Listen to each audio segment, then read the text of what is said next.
Got to get it in. Does to Smith. Jabari for three and the win. Yeah! He got it.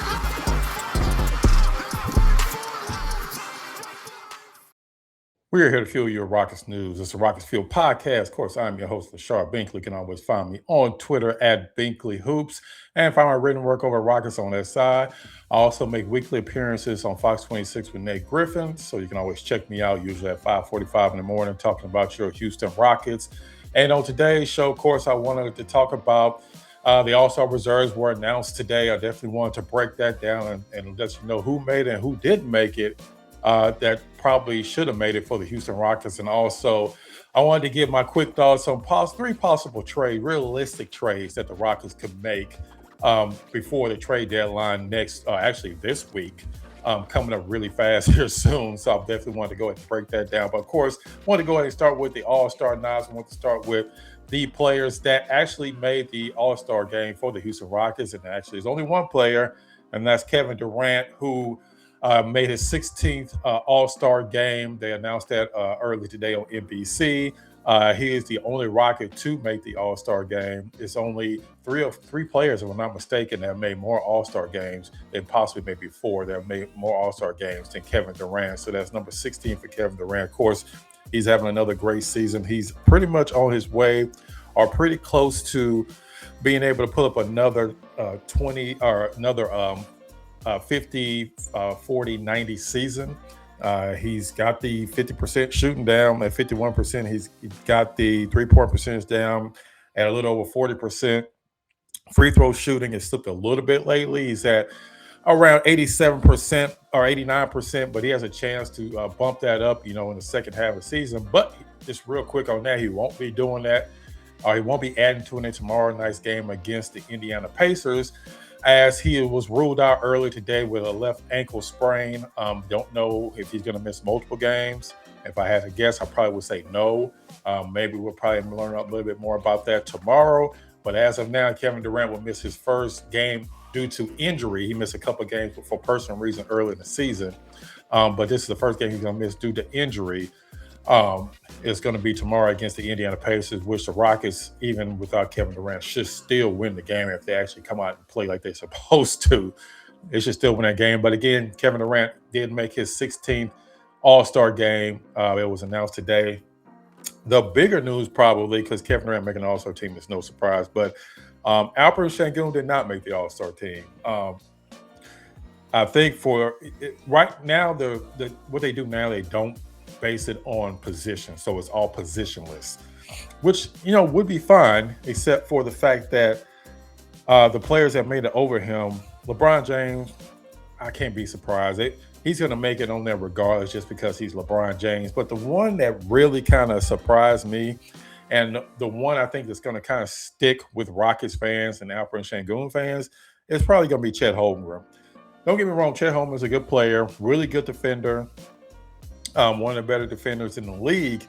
But he also plays with Shai Gilgeous-Alexander. I know people are like, well, Alperen Sengun's playing with Kevin Durant, but Alperen Sengun's been put up these numbers last year as well when he didn't have Kevin Durant. If you look at the numbers overall, Alpe averaged more points a game, Alpe averaged more rebounds, and he averaged more assists per game.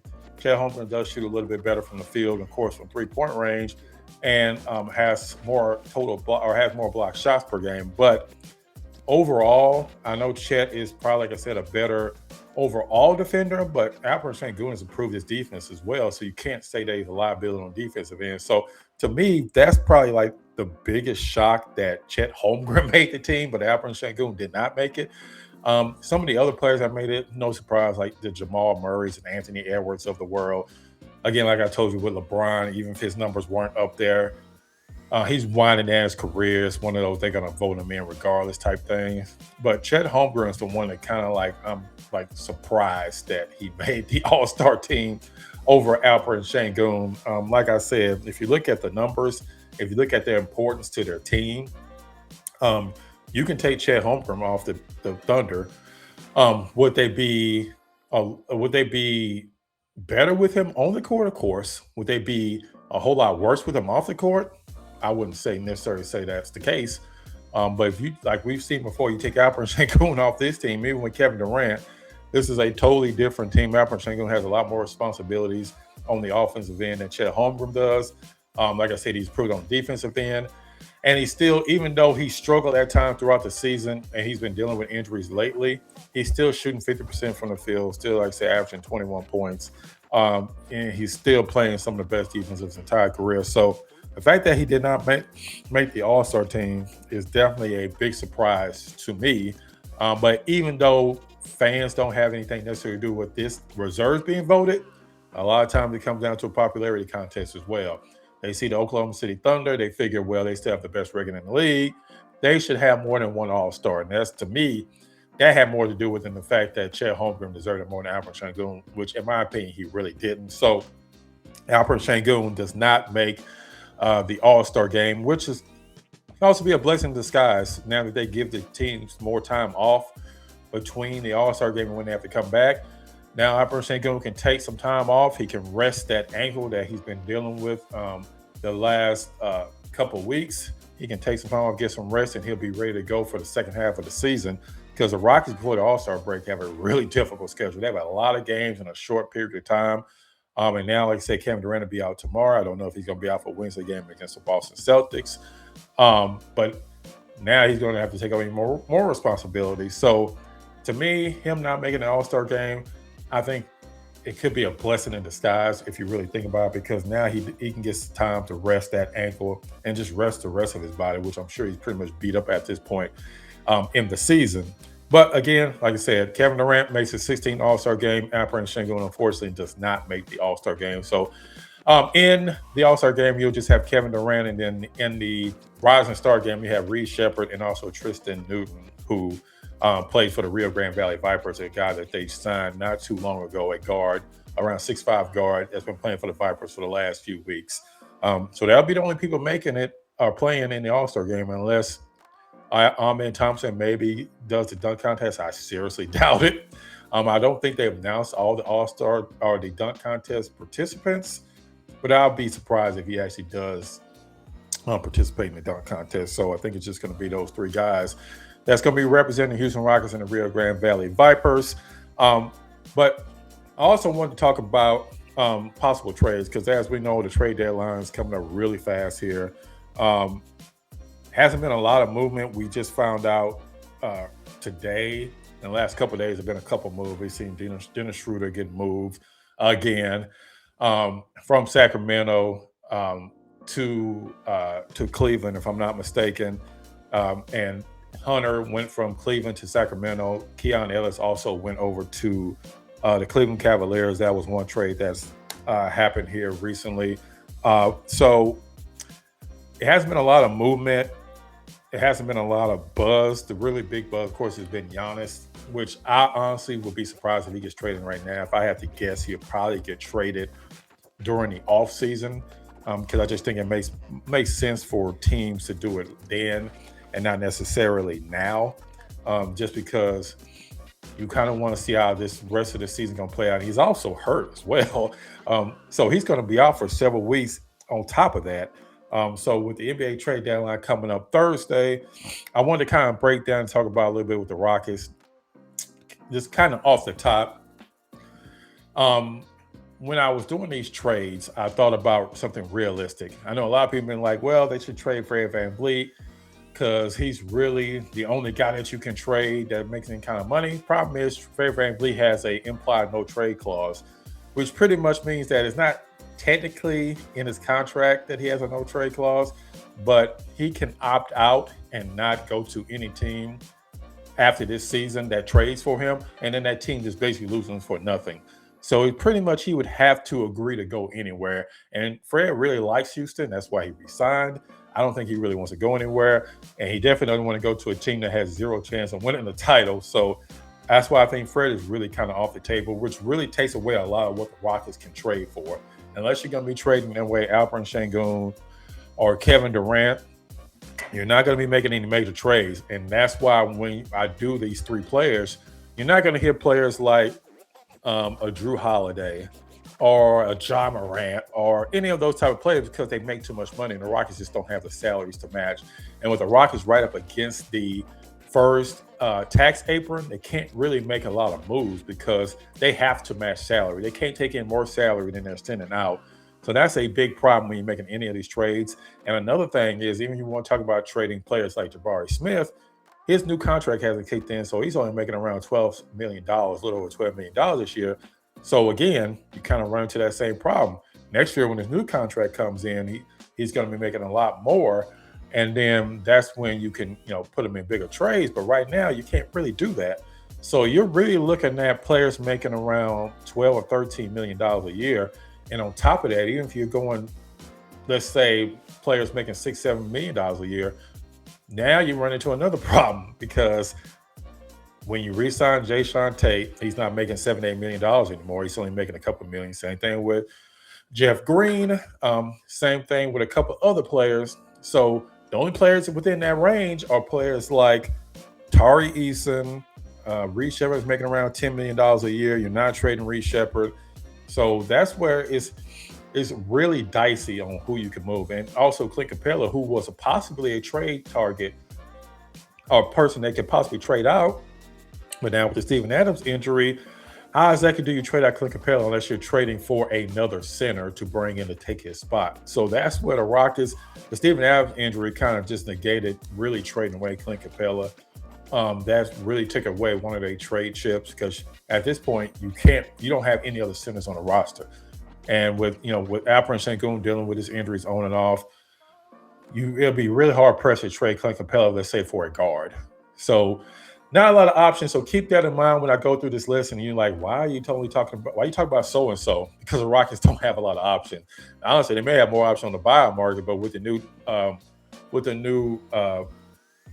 NBA bargain deal that they had a couple of years ago, it makes it even harder to do. A lot of teams not even buying out their players anymore. So it's really difficult for the Rockets to kind of make a move. It's only a certain players that they're really gonna have a chance of making any trades. So let's go ahead and kick that off. And the first player I want to talk about was the one a lot of people have already kind of been hearing about, and that's Coby White out of Chicago.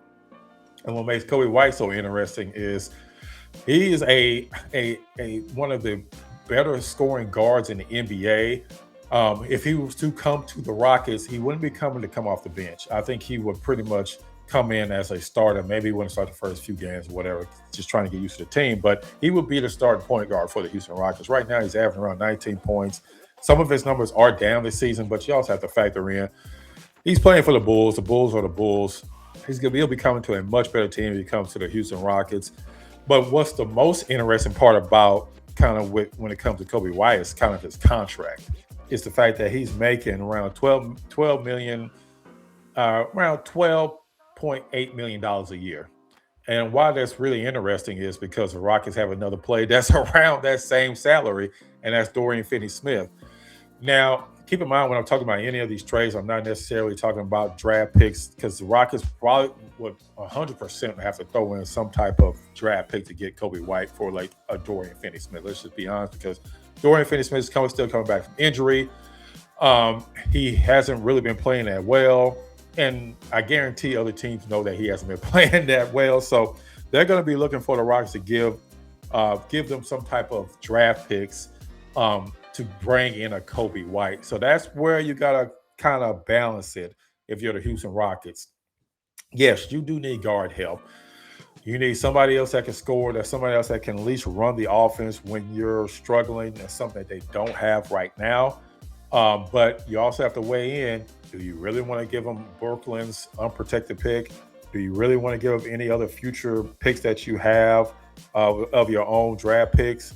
Do you really want to give any of those picks up? That's something that you have to think about when you're making any of these deals. But let's just say that they're able to make a deal and they're able to trade away one of their draft picks. Does a Coby White really fit with the Houston Rockets? Like I said, his salary makes him a perfect candidate because you won't have to give up multiple players to get him. You can just trade Dorian Finney-Smith, and that trade works under the NBA salary cap. He's a guy that's averaging 19 points a game. He's a guy that's, like I said, one of the best scoring point guards in the league. His three-point percentage did drop a little bit this year, but he is still averaging are shooting 36% from 3-point range, 44% from the field. Like I said, he's averaging 18.6 points a game. So he's definitely somebody that's going to come in and can give you the scoring option that you need on this team. Like right now, he's taking around 13 shots a game, which isn't bad. So you're not expecting him to come in and worry about him taking 20 shots a game. He hasn't really done that his entire career. The most shots he's ever taken in a season was 15 shots. Again, like I say, he's played his entire career with the Chicago Bulls. He come to a team with a much better surrounding cast. I expect those numbers to maybe not the scoring numbers, but the shooting numbers to go up because he'll have a lot more open shots. One thing that's never been a problem with the Rockets is players outside of Durant and Sengun getting open shots. They get open shots all the time. A lot of times they're not making them. That's been the biggest problem. So you bring in a Kobe White who's already shooting 36% on a bad Chicago Bulls team. Now he could probably jump those numbers up to 37, 38%. But you also have to keep in mind, Kobe White, there's a lot of teams are going to want to trade for a player like Kobe White. The reason why I brought him up is just because his contract fits perfectly for what you want to do. Because if you start talking about, like I said, with a Drew Holiday or a John Morant even, now you're talking about really hard math to kind of come up with and then you on top of that would have to convince Fred VanVleet basically to waive his implied no trade clause. Excuse me. And I just don't think that's an option. So that's why players like that is just anybody making 20, 30, 40 million dollars a year. Even somebody making 17, 18 million dollars a year is difficult because now you're going to have to talk about trading players like Tari Eason because he's still making around $5-6 million a year. And that's when do you really want to trade Tari Eason with Dorian Finney-Smith? Not exactly showing the most right now since he came back from the injury. It's a really tricky situation. And that's why would I be completely shocked that the Rockets don't make any moves during the trade deadline? No, I wouldn't be shocked at all. Honestly, I'm probably more surprised if they do make a deal, not because they don't want to, just because the math is just not mathing, if you follow my English there. The next player on the list, another one that I think is pretty reasonable, another guard. So on this list, I have two guards and I have one center. Just because, like I said, with the injury to Steven Adams, the Rockets may still try to bring in a center, even though I think that's more likely to happen in the buyout market. But let's go ahead and move, like I said, to the second guard, and that's Tyus Jones. Now, Tyus Jones is having a really disappointing season. Actually, he's having probably one of his most disappointing seasons in a long time. He played really well for the Memphis Grizzlies before coming over to the Orlando Magic, and he was expecting, of course, to really help a Magic team that was expected to be one of the better teams in the East, and they kind of sputtered out the gate. They've dealt with injuries throughout the season with to players like Paolo Banchero and Franz Wagner. But yeah, Tyus Jones has been had a really slow season. There's been some games where he's not even getting that many minutes at all for Orlando Magic. Like on this season, he's only averaging around 20, or actually, I'm sorry, he's only averaging around 16 minutes a game. Only 3 points a game, which is actually will be his career low if he finished around that mark. Only shooting 34% and only 30% from 3-point range. So his numbers have completely fallen off a cliff after shooting over 41% the last 2 seasons in Washington, and then it's only 1 year at Phoenix, where he played with, funny enough, played with Kevin Durant. So of course you'd be like, why in the world would they want to bring in a Tyus Jones who can't? Like the Rockets already have enough people that can't shoot, which I understand that thought process, but Tyus Jones is more of a point guard, traditional point guard. And also, again, sometimes it's just some fits just don't match. They don't work. Orlando isn't necessarily a really good offensive team to begin with. I think, again, a change of scenery would help a player like Tyus Jones. And more importantly, he'll be a heck of a lot easier to get than a Kobe White. There's a lot less people that'll be going after a Tyus Jones than there would a Kobe White.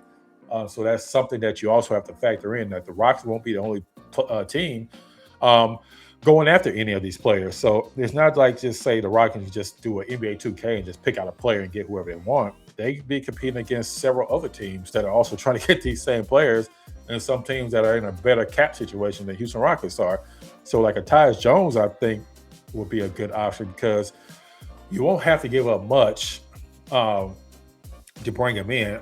You won't have to give up a first round pick like you may have to do with Kobe White. The only problem is, again, he makes $7 million a year, which, again, you'd be like, okay, that's not bad. That's not a lot of money. But again, the Rockets just don't have a lot of salaries that match. That's kind of the problem for the Houston Rockets. As we kind of look at the guys that they have under contract, again, the problem is you have the top two guys, of course, Kevin Durant and Alperen Sengun making the most money.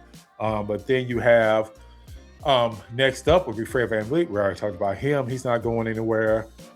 So then you're looking at players like Jabari Smith, who's making around $12 million. That would be too much because Orlando is also over the salary cap, so they can't necessarily bring in guys that are that more than what they're sending out. So they have to also match salaries. Another thing you have to keep in mind with any of these teams, most of these teams also have to match salary because most teams are not under the salary cap. So now, guess what you're looking at? You're looking at guys around the 5-6 million mark, and it's only two guys. It's Tari Eason and it's Clint Capella. What we talked about with Clint Capella earlier. The Rockets don't necessarily want to trade Clint Capella because they don't have another center. Now, maybe if they know they can bring in another guy in the buyout market, maybe, or maybe a guy that's only making a couple $1 million, possibly, then they may go, okay, we can go ahead and trade Capella, but you're not going to be just stuck with just Sengun at center. I guess that was a bad choice of word. I won't say stuck with Sengun, but you don't want Sengun being the only center on the roster. That would be a disaster waiting to happen because at any time, as we've seen, something can happen to Sengun. Now you're down to 0 centers. So then you're looking at Tari Eason, and you're not going to trade Tari Eason for Tyus Jones. So then that's kind of where you probably will have to bring in a third team. But if you're just looking at just purely what it would take to get them and their salary and what they've done in the past, Tyus Jones would really be a really good option. Somebody that doesn't necessarily have to be a starter, but he would be exactly what you need coming off the bench, somebody that's more of a point guard that kind of run the offense. So, again, it's really difficult when you don't have a lot of wiggle room under that salary cap. Even if the Rockets file for a injury exception like they did with Fred VanVleet, it's not going to matter. They're still up against the first tax apron, and it doesn't really give them any relief whatsoever. So that's kind of the problem with that. The third and final guy, and like I said, one of them was going to be a center, and that's Sharpe out of Brooklyn. And the reason why I say Sharpe, he's another one of those guys that can provide a lot of good minutes off the bench, a really good backup, somebody that's not making a ton of money. Again, you always have to factor that in when you talk about any trade that the Rockets can possibly make. He's a guy that's averaging around 8 points a game, which is a career high for him. He's also shooting 60% from the field. He's not a three-point shooter, so don't even worry about that. But he is somebody that can give you 6 rebounds a game, also over 2 assists, which is actually really good for a center. But he's a more mobile guy than Clint Capella, a better scorer than Clint Capella. Somebody, of course, he's also a lot younger than Clint Capella as well. So he's definitely somebody. He's 24. Clint Capella's over 30. If you want to go that route to trade, let's say straight up trade Clint Capella for Sharpe, you could do that just because Sharpe's salary right now is around $6.25 million a year, which is pretty much exactly the same amount of money that Clint Capella is making. Now, of course, again, do that, you would have to trade draft picks because they're not going to give away a 24-year-old center for a 30-plus-year-old center and be a straight swap. It doesn't make any sense for Brooklyn. First off, they would try to get their pick back. That would be the first thing they would try to do. But you're not trading away your Brooklyn unprotected pick for Sharpe. You're just not doing that. So you can probably factor in maybe some second-round picks or, again, maybe a 3-team trade, something like that. But that's another guy that I would think that would be a really good fit for the Houston Rockets. Like I said, is a Sharpe type that's not making a lot of money. The only thing you have to do, keep in mind, is that he has one more year left. The good thing about it is a club option, so you can decide whether you want to keep him after the season or not. I would expect that you would. Again, he's only 24 years old. But he's another guy that, like I said, that can provide a little bit more mobility than Clint Capella. Clint Capella has been really good in the role he was expected to do, but now he's your only backup center. At times, you're going to need a lot more than maybe Clint Capella can give you. And it seems like they only really want to play him around 10 to 15 minutes a game. They don't want to really do the double big anymore with Clint Capella and Alperen Sengun. Just doesn't work the same way as it did with Steven Adams. So, again, Durant Sharpe may be somebody that could possibly be a target for the Houston Rockets. Again, that'll be more of a center for center type swap instead of anybody else, because the only other guy that's in that salary range is Tyus. And again, you're not trading away Tyus for Durant Sharpe. I just don't see that as an option. But again, the trade deadline is Thursday. You also have the buyout market, but again, with the way the way the salary cap works in the NBA, a lot of teams are just not doing the buyouts like they used to in previous seasons. So you may not see as many options on the buyout market. So that's another thing you have to keep in mind when you come to this trade deadline. If I had to put a percentage on whether Rockets make a trade, I would probably say it's 70 they don't, 30% they do, just because of those salary restrictions.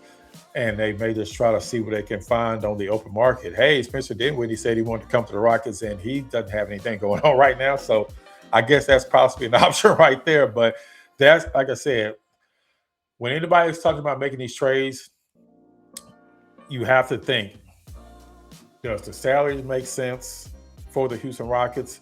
That's the first thing that you have to think of, because that's what's holding the Rockets up with any of these deals, is they just don't have a lot of salaries to match the players that a lot of people are kind of throwing out there. Like I said, if anybody tells you, hey, Drew Holiday or even Ja Morant, it's not happening. The Rockets are not trading for any guys that's making $30+ million a year. They don't have the salaries that work. So just keep this in mind as you working your way up to the trade deadline. And also remember that a lot of these people that's throwing out these trades are just doing it for content, because they know throwing out trade scenarios is the fastest way to get noticed. And so just keep that in mind, take it with a grain of salt with a lot of these trade ideas, because most trade ideas that you hear about are the ones, or at least the ones that are talked about the most going up to trade deadlines, never happen. It's usually the trades that you never hear about are the ones that usually are going to happen, that you won't even know about until it's actually announced. So just keep that in mind as trade deadline come up. Again, I always appreciate all the support. I appreciate everybody that subscribes to the channel. If you're new to the channel, definitely make sure you subscribe. We are getting close to 7,000 subscribers. So I definitely appreciate all the support. I will be out at Wednesday game when they're back home against the Boston Celtics, which should be a big game because Boston is one of the surprise teams that's playing well, even without Jason Tatum. So I'll be out at that game bringing you pre, post, and everything in between. So again, if you're not subscribed to the channel, definitely subscribe to the channel. Let me know it in the comments.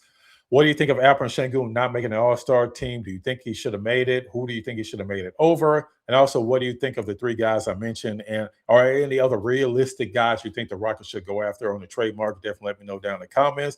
As usual, I appreciate all the support. And make sure you check out the next episode of the Rocket Fuel Podcast.